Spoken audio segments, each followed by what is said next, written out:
Did you think growing a YouTube channel was going to be easy? I did, and I made over 300 YouTube videos and eventually generated millions of views, but my gosh, was it such a grind? And I really wish I could have done things smarter to speed up results. So to help make growing your business's YouTube journey 10 times easier, here are 40 brutal truths about growing a business's YouTube channel I wish I'd known a lot sooner. Lesson 1. Have you ever noticed how none of your friends and family really seem to care about your YouTube channel? When I told my friends I was starting one, they just said, "Oh, okay," and then moved on. Here's the truth. Most people won't understand why you are doing this or how tough it is at all. They're going to think it's easy. You just point a camera. And that's why it's so important you find others who share your YouTube obsession. So lesson number 1 is to connect with like-minded creators, start a group chat and just support each other, because when they learn, you'll learn. And this simple hack will keep you motivated and speed up your progress a ton. Lesson number 2. So this is how YouTube works. Most people quit because they're too focused here on the chart. In the early years, it's going to feel like you're making no progress at all, but really you're building the foundations. And then by consistently posting for the long term, what you find is results explode. So lesson number 2 is to think in 5-year timescales, because thinking in months will kill your dream. And if you're like, why has his studio suddenly changed? Well, I'll reveal that to you later because it's kind of important. Lesson number 3. Do you have a hero? Someone you really admire? I did.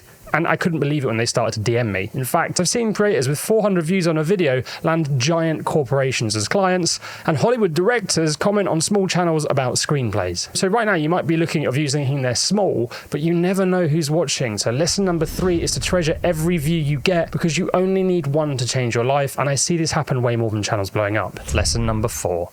Think of one thing you do every day that you constantly fail at, yet you just keep doing it anyway. You probably can't, right? Because why on earth would you keep doing something you keep failing at? It's irrational. But that's YouTube. You are going to feel like you're failing more often than you are succeeding. And yes, it's going to hurt. So lesson number 4 is when you experience pain or the urge to give up, realize it's just a sign of growth and progress. If you push through this and you keep going, you will gain a massive advantage, because 99% of people quit when it gets tough. Lesson number 5. So I was called a joke for years in the comments below my videos, and it really made me want to defend myself to try and show the trolls that I maybe wasn't a joke. So I spent ages trying to craft these replies, and I'd look at the clock and then suddenly realize, oh wait, half an hour's gone by. And then I would post the thing and I'd still feel bad. So lesson number 5 is to stop trying to come up with replies to haters. You're going to get a ton of them, but every second you waste is a second you could have spent on a task that could have got you close to your goal. It really will distract your focus and waste a lot of your time if you can't snap out of this.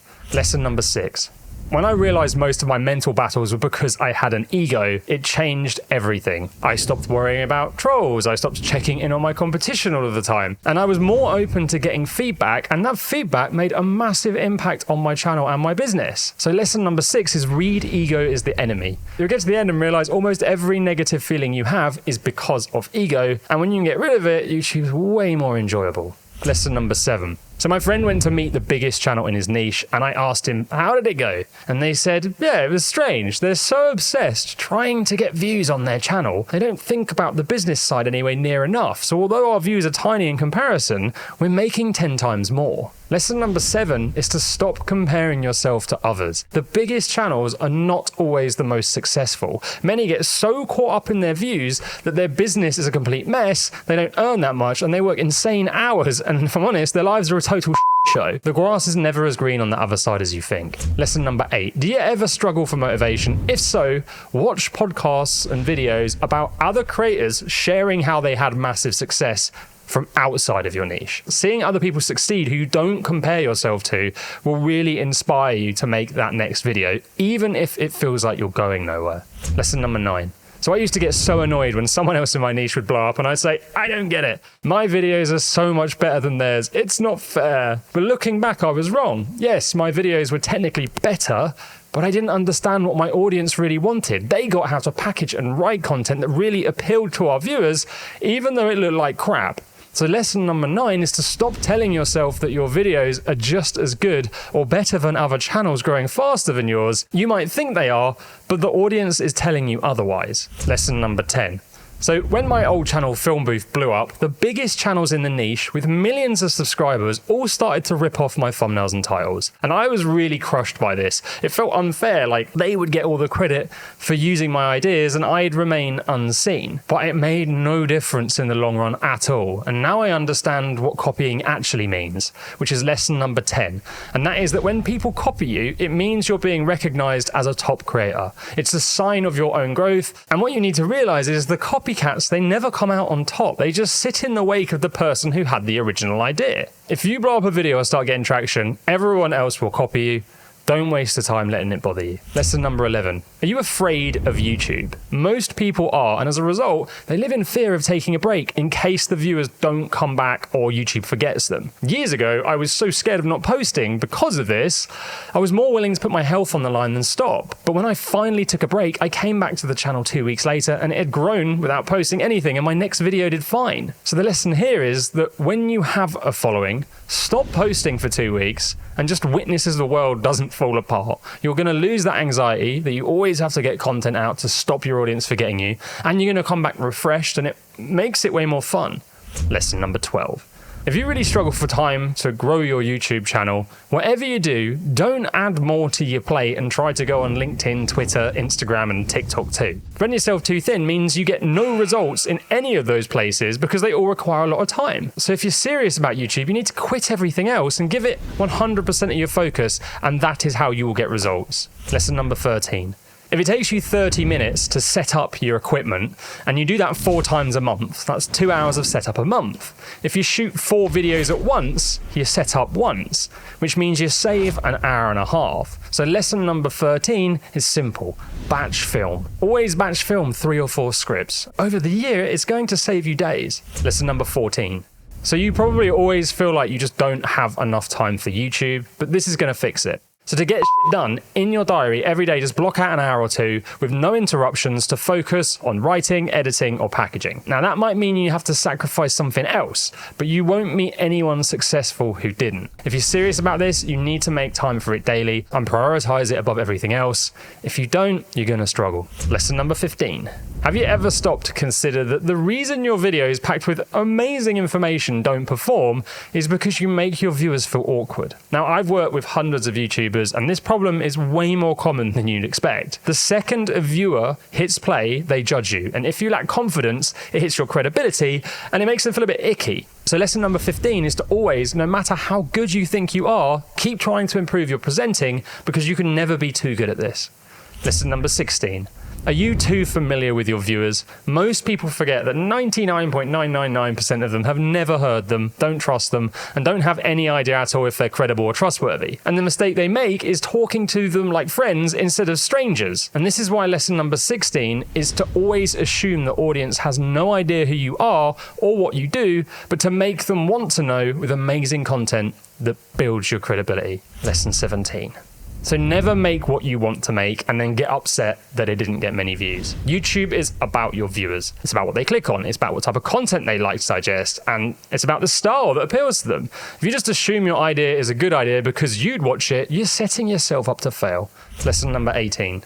You might have heard people say that to grow a YouTube channel, you need to copy what works, and they're right, you kind of do. The thing is, being the channel that everyone else copies, that's the real game changer. So give yourself some room for experimentation, otherwise you'll always remain a copycat in bigger channel shadows. Lesson number 19. Here's how I blew up a channel using this lesson. So a few years ago, everyone in the yoga niche was making the same mistake. So instead of copying what everyone else was doing wrong, we researched adjacent niches like fitness and mobility and found that short tip-based videos worked best. Meanwhile, in Yogaland, everyone was just making half-an-hour lessons, so we switched to this format, and 5 videos in, we generated millions of views. The key? Don't just blindly copy your niche, because there's a very good chance that everyone's making the same mistake too. So the lesson is when you're coming up with ideas, always look wider than just your niche, because there's a strong chance everyone in your niche is making the same mistake. Lesson number 20. What part of YouTube should you spend most of your time on? For most businesses, it's not filming, it's not editing, it's not even writing. You need to spend 10 times more planning your video idea, your title, and your thumbnail because it is just so critical. When I realized this years ago, I shifted loads of my time to planning and packaging, and the videos on Film Booth started getting hundreds of thousands of views. Now, of course, the video needs to be good too, but in today's competitive space, getting attention is the name of the game. Lesson number 21. So right now you're probably thinking, why is he in another location? Well, I'll tell you why. Because I missed out lesson 21, 22, and 23 when I filmed this, and then the editor said, Ed, you're missing a bunch of lessons. Unfortunately, I was no longer staying in the Airbnb I shot the rest of this video in, so lesson number 21 is just to not worry too much about everything making sense. Yes, we need our information not to confuse people, but if you made a mistake, you don't have to go back and film the whole thing again. That'll take forever. Just find the simplest solution possible. Lesson number 22. Spend 10 times more time planning your thumbnail, title, and video than you think you need. When I shifted my focus to planning above everything else, my views on Film Booth exploded and my videos started getting hundreds of thousands of views instead of thousands. The video, of course, needs to be great, but in today's competitive space, getting attention is critical. Lesson number 23, before I go back to the regular studio. You know that one word in your title or thumbnail can be the difference between 1,000 or 100,000 views. The thing is, you only learn what that word might be by making a video, launching it, and then asking yourself, why did this or didn't this perform? So lesson number 23 is to learn to love your flops, because those low views are showing you what not to do next time, and the more you have over time mixed with some hits, the better you're going to get at this. Lesson number 24. Look at this chart. That's the interest in losing weight over a year. You see how it slowly drops down? As a business, you're going to pick up subscribers, and a lot of them are going to start with good intentions, where they really want to learn about your topic, but a lot of them will quit, and those quitters will also forget to unsubscribe. So lesson 24 is that subscriber counts are often just graveyards. Focus on views per video rather than growing your sub count, because recent viewers are the ones who are going to grow your business now. And whatever you do, don't try and chase the perfect subscriber to view ratio, because it's only going to distract you. Lesson number 25. Want easy views? React to news and trends as fast as you can, but understand the video might be dead in a week's time. If you want long-term views that compound, make every video evergreen, but really, it makes sense to use both. Lesson number 26.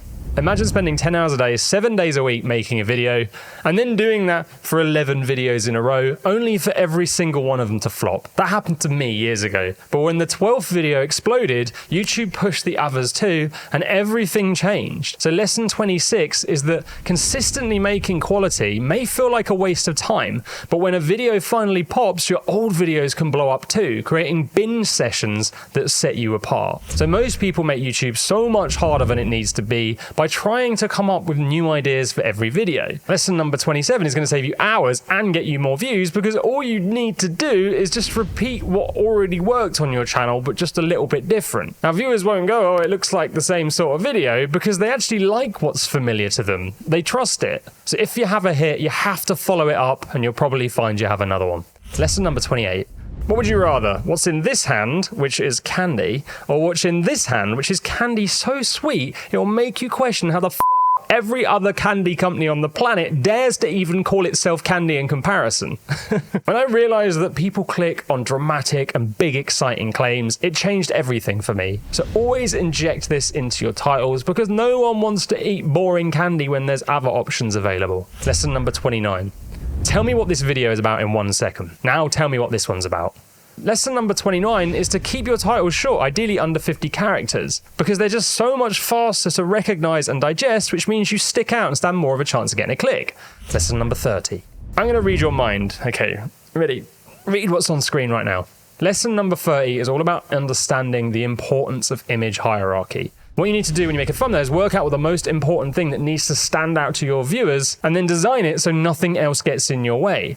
If you have really cluttered thumbnails where one thing doesn't stand out, it'll never work. Lesson number 31. Now, I hate to break it to you, but nobody cares about your face, except me, of course. I love your face. And that's why lesson number 31 is to use a famous face in your thumbnails for easier views. It's called social hacking, and it blows up small channels a lot doing this. Now, there's a downside though. Of course, the video then needs to feature this famous person in some way, shape or form, otherwise it's clickbait. And there's another downside. If you rely on this too much, it can get hard to get clicks when you finally show your own face because you risk being known for others, not for yourself. Lesson number 32.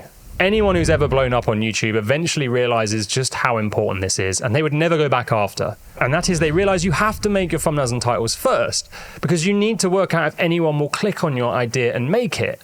If you can't make something you think people click on, then it could waste all of your time making the video, and you'll just end up demotivated. I honestly think if you do your thumbnails last, your video's chance of success drops 80%. Would you rather have 3 chances to hit a bullseye, or just 1? Hopefully you said 3, right? And that's why you always need to make 3 thumbnails for every video.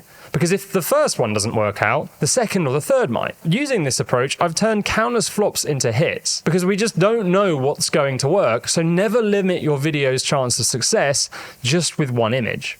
Lesson number 34. Michael J. Fox or Mother Teresa, I can't remember exactly who said this, but they once said the definition of insanity is doing the same thing over and over again and expecting a different result. And that's why lesson number 34 is to not come up with a branded thumbnail style you repeat over and over again. In a dream world, all our thumbnails are very similar, but I see small channels all of the time come up with a branded style and then they keep repeating it over and over, and then they wonder why they don't get any traction. In the early days, you have to test so many different things because 99% of what you do is not going to work. Lesson 35. So how would you feel if the reason your channel wasn't growing was because of 1 sentence in every video? Well, that's actually quite likely. You see, the toughest thing to do on YouTube isn't making videos. The toughest thing is to get attention and then to hold it. And that's why lesson number 35 is to become a master of hooks as fast as you can. But how do you do that? Well, I just used one right there. You ask a question your viewers hopefully want to know the answer to, and then you'll keep them listening. Lesson 36. You're probably wondering why I'm doing a handstand. Well, it's because this next thing is all about getting people's attention with something called a visual hook. It's all about being creative, so find interesting visual ways to make your point and you'll keep people hooked. Lesson number 37. Do you struggle to get videos finished? Well, this lesson is going to change that. Go to your diary and set a hard deadline of when your next script has to be finished by. Then in your calendar, mark out time to write every day and set a target for each day. So hour 1, day 1 could be you need to complete the intro. Hour 2, day 2 could be you need to complete the first point. And then the third day, the second point, and so on. Lesson number 38.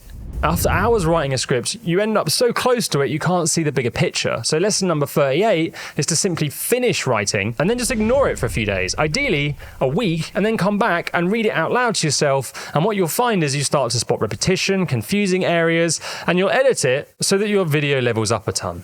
Lesson 39. Your viewers are idiots. Not you, of course. You're smart and sexy because you hit the subscribe button. Anyway, I once made a video packed with the best info I'd ever given. It was on a study on traffic sources, and I thought, oh, this is going to fly, but it bombed. And then when I checked out the retention graph, everyone left at the best bit when it got really deep.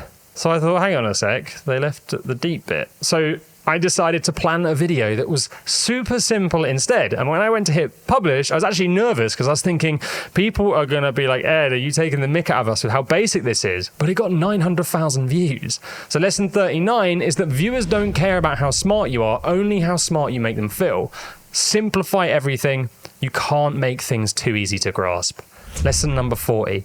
But how do you simplify something? Well, this next lesson generated millions of views, and I can't express how powerful this is. When something is complex, in order to simplify it, you just compare it to something else that is not complex. For example, here we have 2 different channels, and the amount of jelly beans in each glass represents their following size. When you combine this with a prop, viewers then see a problem that isn't physical, made physical, and it helps them understand it on a whole new level. So if you really want to hold a viewer's attention and make them value a ton, use a metaphor with a prop, and if you want to see one in action and just how powerful they are, watch this video next, as this metaphor helped generate hundreds of thousands of views.